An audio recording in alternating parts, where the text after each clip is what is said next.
Hello everybody and welcome to Gene's Reviews from a regular dude, where I do trailer reactions, I react to YouTube videos, I review YouTube channels, occasionally I'll review a movie, but really, I just do whatever the hell I want.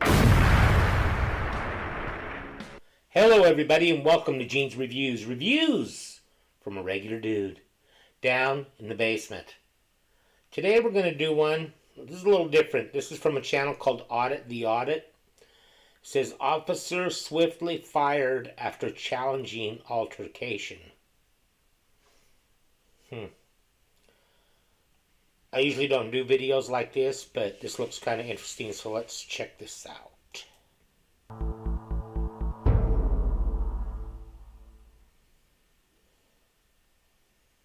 Always read the disclaimer. Welcome to Audit the Audit, where we sort out the who and what and the right and wrong of police interactions. This episode covers free speech, the fighting words doctrine, and officer conduct, and comes to us from Police Activities channel. Be sure to check out the description below and give them the credit that they deserve. On November 23, 2016, Officer James Sanders of the Social Circle Police Department in Social Circle, Georgia, was conducting a traffic stop off of North Cherokee Road. As Officer Sanders was concluding his stop, an individual who was passing by yelled profanities directed at the officer as he drove by the stop. Without informing dispatch, Officer Sanders immediately jumped into his patrol vehicle and initiated a stop on the vehicle.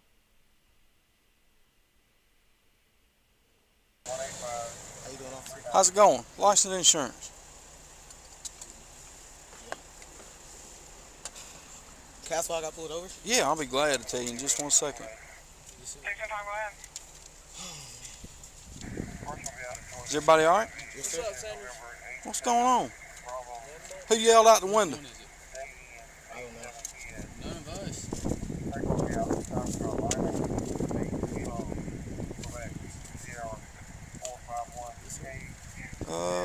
Yeah, come on back here with me, Mr. Bird. Yes, sir. Mr. Bird, Yes, sir. I'm going to ask you one time. How long you had your license? Over 6 months. Over 6 months. So everybody, you're good to haul everybody around in there, okay? Yes, sir. I'm going to ask you one time. Yes, sir. All right? If you don't, we're going to go another route with it. Who yelled out of your Jeep when you went by us? It was Brandon. Who? Brandon. Which one's Brandon? In the front seat.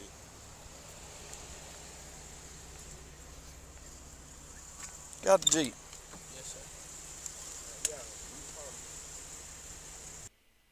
Okay, I'm not saying it was right or anything, but can't he yell anything he wants out the window?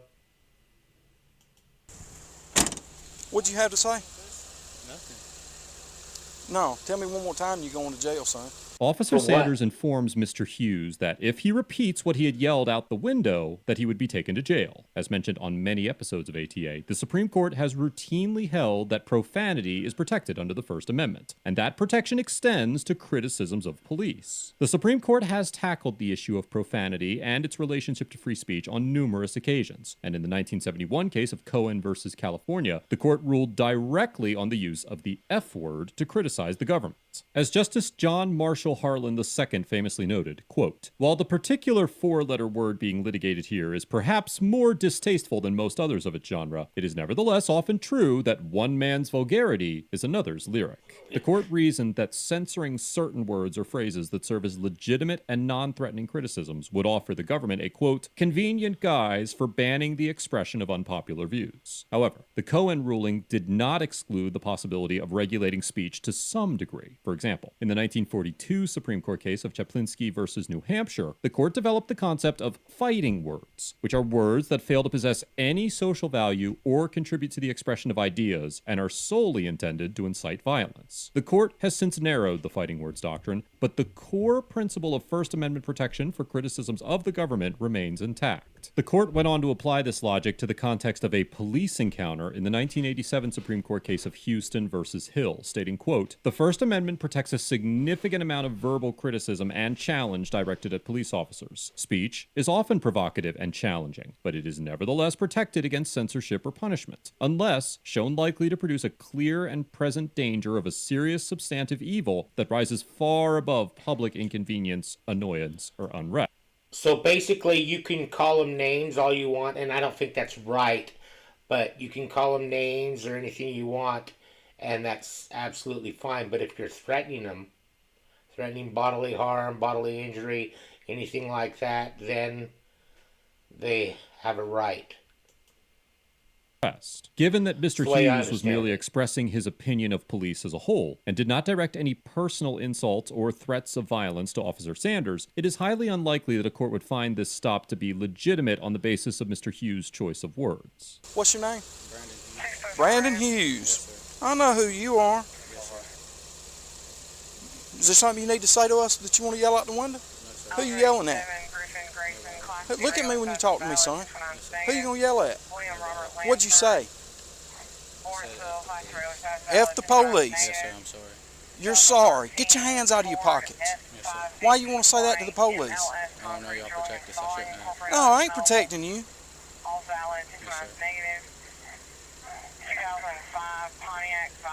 sir. F the police. Why? You can get back. Why do you want to F the police, son? I don't. Why do you say it then? You think it's gonna make you a badass or something in No, front of sir, I everybody? don't. No, sir. He's basically just a dumb kid. And that cop's bullying him right now, trying to push him around. And I understand he's upset because he probably gets told that quite a bit, and it would kind of piss me off too. But he's a police officer, and he's not supposed to do that. Sir, I don't, because I'm getting fussed at right now. You want to the police? No, sir. Well, here I am, right here, don't. brother. I don't want to. Why not? You're a tough guy. Come on. I'm not tough. Huh? I'm not tough. You seemed like a little baby the day you was in court, remember? Yes, sir. I'm giving you every opportunity. No, sir. Then why you want to yell about it when you're in front of your buddies right there? Is it cool? No, sir. You trying to be a bad in front of them? No, sir. You sure? Yes, sir. I'm giving you every opportunity to f me up. You understand? Yes, sir. Officer Sanders essentially invites Mr. Hughes to engage in a physical altercation in what appears to be a veiled threat of violence. As the fighting words doctrine circulated through various rulings, the court was granted more opportunities to refine the concept and its applicability. In the 1969 Supreme Court case of Watts versus United States, the court clarified that the First Amendment does not protect speech that is considered a quote-unquote true threat, but failed to thoroughly elaborate on what exactly constitutes a true threat. A common theme that is echoed through various courts regarding unprotected speech is the notion that any speech which produces a clear and present danger of a serious, intolerable evil that rises above mere inconvenience or annoyance does not enjoy First Amendment protection. In the 1989 case of Texas versus Johnson, the court considered whether the act of burning a United States flag fell into the doctrine of fighting words, and concluded that, quote, no reasonable onlooker would have regarded Johnson's generalized expression of dissatisfaction with the policies of the federal government as a direct personal insult or an invitation to exchange fisticuffs. The court ruled that burning a United States flag was, in fact, protected free speech. But what is more interesting is the It may be, but it's still pretty messed up to do that. contextual definition that was assigned to the fighting words doctrine through this ruling. The court specifically noted that burning a flag did not equate to, quote, an invitation to exchange fisticuffs, which suggests that any language or action that did result in an invitation to engage in a physical altercation was not protected by free speech, and thus could be considered a crime under an applicable statute. Under Section 16-11-39 of Georgia's Criminal Code, a person commits the offense of disorderly conduct when such person acts in a violent or tumultuous manner toward another person, whereby such person is placed in reasonable fear of the safety of such person's life, limb, or health. And it is entirely possible that a court would find Officer Sanders' conduct to be in violation of this code. Not only was the officer's stop likely invalid, but there is a strong argument to be made that Officer Sanders violated Georgia criminal code by inviting Mr. Hughes to engage in a physical altercation. Now let me ask you this. What have I ever done to you? Nothing at all. Not a thing. What has my partner ever done to you? Not a thing. Not a thing, right? Yes, sir. So why do you want the police? I don't. I was being dumb. No, it's a little bit more than being stupid is what I think. Ignorant. So let me ask you something. Next time you get caught selling weed or having weed on you, do you think somebody's going to try to cut you a break?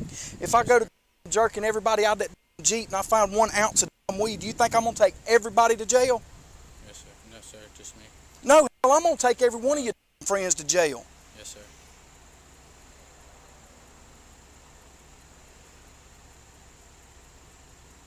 How old are you? 17. I didn't know y'all could be so stupid anymore. Everybody get out of the Jeep. That You want cop's to see out of how big control. the police is going to be? I'm fixing to show you. I'm fixing to search every one of you and every ounce of this Jeep. Now, so help me God, if I find one seed, every one of you is going to go to jail because of the police, son. Officer Sanders threatens to search and arrest everyone in the vehicle for Mr. Hughes' remarks and proceeds. Okay, now I don't know, but does he have probable cause?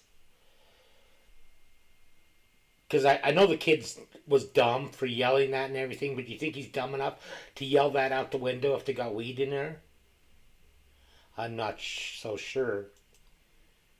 To conduct what appears to be a plain view search of the vehicle. The plain view doctrine is an exception to the Fourth Amendment's warrant requirement that allows a member of law enforcement to seize evidence and contraband that are found in plain view during a lawful observation, and courts have routinely upheld searches that employ this concept. When the plain view doctrine was first founded in the 1971 Supreme Court case of Coolidge versus New Hampshire, the court initially concluded that any contraband seized through the doctrine must have been discovered by the officer inadvertently, but the court later eliminated that requirement in the 1990 case of Horton versus California. The court clarified that there are 3 requirements that must be met in order for a plain view search to be valid, in what would later become known as the Horton test. First, the officer must be lawfully present at the place where the evidence was plainly viewed. Second, the officer must have a lawful right of access to the object. And third, the incriminating character of the object must be immediately apparent. According to the Horton test, a plain view search is only valid if the cause for the initial stop is lawful. And as discussed before, it is highly unlikely that a court would consider Officer Sanders' initial stop to be legitimate. So he didn't have a right Therefore, for the search Officer either. Sanders would not have been within his authority to conduct a search of any kind on any of the individuals involved in this encounter. It's funny, ain't it? Did y'all laugh? Huh? Did you laugh? Did you laugh? You think it's funny? This smart ass right here says the police. Oh, yeah? Yeah. Who you want first?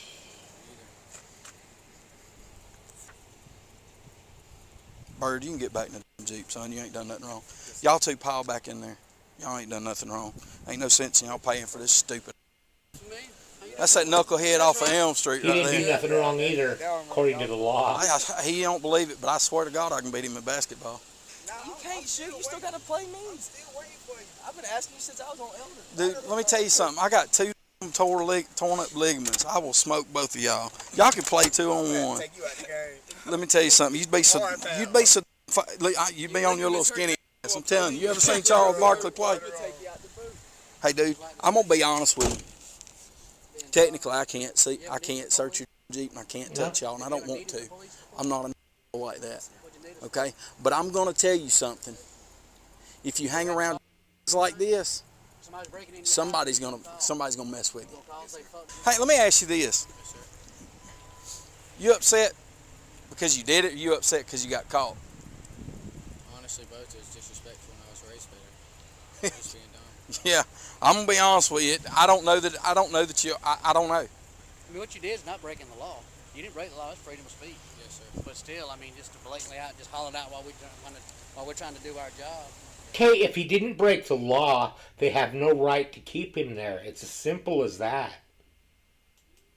What if that was a DUI person? I just stopped on the side of the road and got them off the street, keep from hitting somebody in your family and killing them. Yes, sir. You got to look at it. You know what I'm saying? That it all goes around. It comes with the job. Find a different job. I mean, why do you really feel like that? Because you really feel like that. I understand the frustration, but Huh? I mean, I would be okay if you just trying to be a badass in front of your boys. I mean, Because you obviously have some pent-up frustrations. And I'm going to tell you right now, So do you. neither one of us done anything to you. yes, sir, I know. So tell me, be honest. Be honest about it. Why in the world do you really feel that way? Because deep down, you have to feel it. Because that you know what? I've done some crazy stuff in my life. Not once have I ever said that.